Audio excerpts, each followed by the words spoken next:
IPL 2026లో వరుస ఓటములతో సతమతమవుతున్న Lucknow super జైంట్స్కు ఎట్టకేలకు గెలుపు రుచి చూసింది. గురువారం జరిగిన ఉత్కంఠభరిత మ్యాచ్లో రాయల్ ఛాలెంజర్స్ బెంగళూరును 9 పరుగుల తేడాతో ఓడించింది. తొలుత బ్యాటింగ్ చేసిన Lucknow super Giants Mitchell Marsh 111 సెంచరీతో 19 ఓవర్లలో 209 పరుగులు చేసింది. భారీ లక్ష్యంతో బరిలోకి దిగిన ఆర్సీబీ 203 పరుగులకే పరిమితమైంది. లక్నో బౌలర్ ప్రిన్స్ యాదవ్ 3 వికెట్లతో ఆర్సీబీని దెబ్బకొట్టాడు. ఈ సీజన్లో మూడో విజయం సాధించిన లక్నో ప్లే ఆఫ్స్ అవకాశాలను సజీవంగా ఉంచుకుంది. ఐపీఎల్ 2026లో 6 వరుస ఓటముల తర్వాత లక్నో సూపర్ జైంట్స్ గెలుపు రుచి చూసింది. ఈ సీజన్లో అదరగొడుతూ పాయింట్స్ టేబుల్లో టాప్ 3లో దూసుకుపోతున్న ఆర్సీబీకి షాక్ ఇచ్చింది. చివరి బంతి వరకు ఉత్కంఠభరితంగా సాగిన హైస్కోరింగ్ మ్యాచ్లో 9 పరుగుల తేడాతో విక్టరీ సాధించింది. దీంతో ఈ సీజన్లో మూడో విజయం సాధించి ప్లే ఆఫ్స్ అవకాశాలను అలాగే మిగిల్చుకుంది.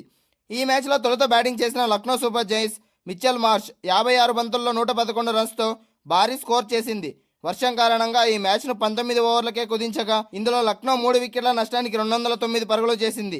అనంతరం చేజింగ్ ప్రారంభించిన ఆర్సీబీకి భారీ షాక్ తగిలింది. ఫిల్ సాల్ట్ గాయం కారణంగా దూరం కావడంతో గత కొన్ని మ్యాచ్ల్లో తుది జట్టులో అవకాశం దక్కించుకున్నాడు జాకబ్ బెతల్ కూడా మరోసారి ఫెయిల్ అయ్యాడు.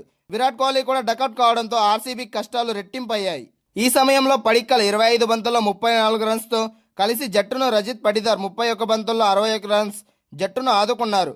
మూడో వికెట్కు 53 బంతుల్లో 95 పరుగులు జోడించి జట్టును పోటీలోకి తెచ్చారు. అయితే 9 బంతుల వ్యవధిలో ఆర్సీబీ పడిక్కల్, జితేష్ శర్మ, రజిత్ వికెట్లు కోల్పోయింది. అయినా టీమ్ డేవిడ్, రొమారియో, షెఫర్డ్ ఉండడంతో ఆర్సీబీ విజయంపై విశ్వాసం కోల్పోలేదు. అనుకున్నట్లుగానే టీమ్ డేవిడ్ క్రీజ్లో ఉన్నంతసేపు ధాటిగా బ్యాటింగ్ చేశాడు. చివరి వరకు అంటే 17 బంతుల్లో 40 రన్స్ చేసి పెవిలియన్ చేరాడు. ఈ సమయంలో 2 సిక్స్లు 2 ఫోర్లతో కృణాల్ పాండ్యా నేనున్నానంటూ ముందుకొచ్చాడు. కానీ అప్పటికే సాధించాల్సిన రన్ రేట్ పెరిగిపోవడంతో మరో ఎండ్లో రొమారియో, షెఫర్డ్ 15 బంతుల్లో 23 రన్స్ ధాటిగా రన్స్ చేయకపోవడంతో ఆర్సీబీ విజయానికి 10 పరుగుల దూరంలో ఆగిపోయింది. 19 ఓవర్లలో 6 వికెట్ల నష్టానికి 203 పరుగులు చేసింది. లక్నో బౌలర్లలో ప్రిన్స్ యాదవ్ అత్యధికంగా 3 వికెట్లు తీశాడు. ఈ విజయంతో లక్నో ప్లే ఆఫ్స్ అవకాశాలను సజీవంగా ఉంచుకుంటుంది. ఈ మ్యాచ్లో ఓడిన ఆర్సీబీ మాత్రం 3వ ప్లేస్లో కొనసాగుతుంది.